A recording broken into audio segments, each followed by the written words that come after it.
Thank you very much. It doesn't seem like 7 months ago. I was thinking on the way in, my campaign manager, Jonathan Buxton, went to high school at McAllister, so he knows the way around. It doesn't seem like 7 months ago that we were in this very room talking about these very issues. And it's great to see so many people out here and engaged. Since that time, we have spent, we average about 1,000 miles a week. And actually started almost a year and a half ago, 14 months or so ago, talking about the issues that will face the next Attorney General of this state. We've only had one Republican Attorney General in the history of the state, and it's time for a new one. Let's say that again. He's actually our honorary campaign chair, but our only former Republican. Obviously, law enforcement. The Attorney General is the chief law enforcement officer of the state. We continue to have a very serious methamphetamine problem in this state. Yes. It is not just an urban problem, it's a rural problem. I was a prosecutor in Canadian County. I know you all know it here in Pittsburgh County. And in the 2nd District, methamphetamine absolutely destroys lives. It is a scourge, and we need to wipe it out. There's more we can do with the multi-county grand jury to crack down on our serious meth problem. Public corruption continues to be a very serious problem in this state. In the last 10 years, we have convicted 107 public officials, which is absolutely unacceptable. There's nothing that erodes the public's confidence in their government than folks who either have their hand in the till or who violate the public's trust. When you do that, you need to be prosecuted vigorously and aggressively as your Attorney General. That is exactly what I will do. The Attorney General is not the Chief Economic Development Officer of the state, but there is a real role for the Attorney General to play in creating jobs, in creating a legal environment of certainty and consistency. Tom, you heard me say this in Muskogee last week. These are obviously challenging times for us here in Oklahoma. However, I think these are exciting times. These are times of opportunity. If we do it right, California's bankrupt. The East Coast has terrible economic problems. We've got the best people in the country. We've got great natural resources. If we do it right, we can emerge from these challenging times stronger. And as your Attorney General, I will create a legal environment where we can create jobs in this state and also attract new jobs to the state. And normally, and Scott made reference to this, normally in an Attorney General's race, you would not spend a lot of time talking about national issues.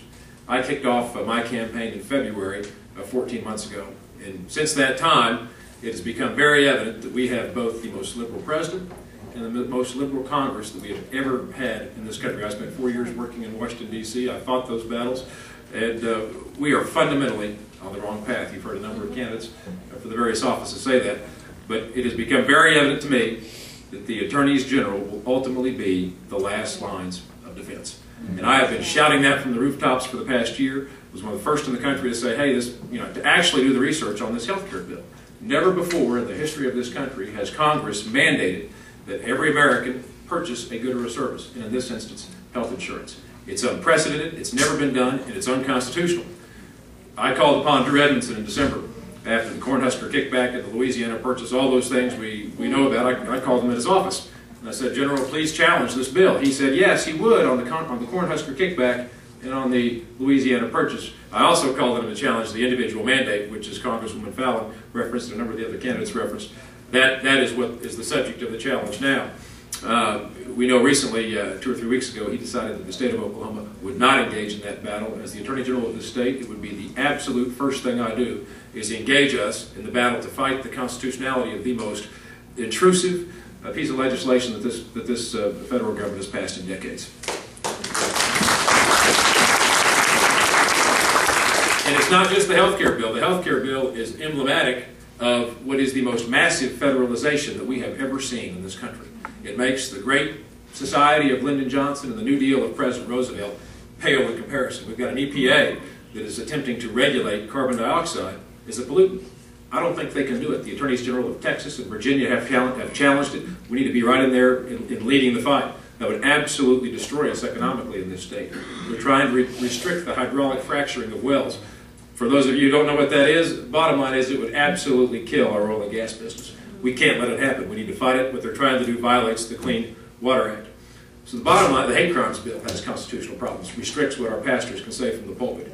The bottom line is that we need attorneys general who will stand up and be the last line of defense, stand up for the freedoms in this country, stand up for our future. My wife Carrie and I, Joe, as you mentioned, we've got three young children. And, I want freedom in this country 5, 10, 15 years from now to look the same for them as it does for us. Anything else is unacceptable. So as your Attorney General, I will stand up and fight every day for the people of this state. And in light of what's going on nationally, we need to push back and push back hard. I'd be grateful for your support in this race. In fact, I'll be here again next Friday. So we're burning up the road. So it's great to be here. Thank you all very much.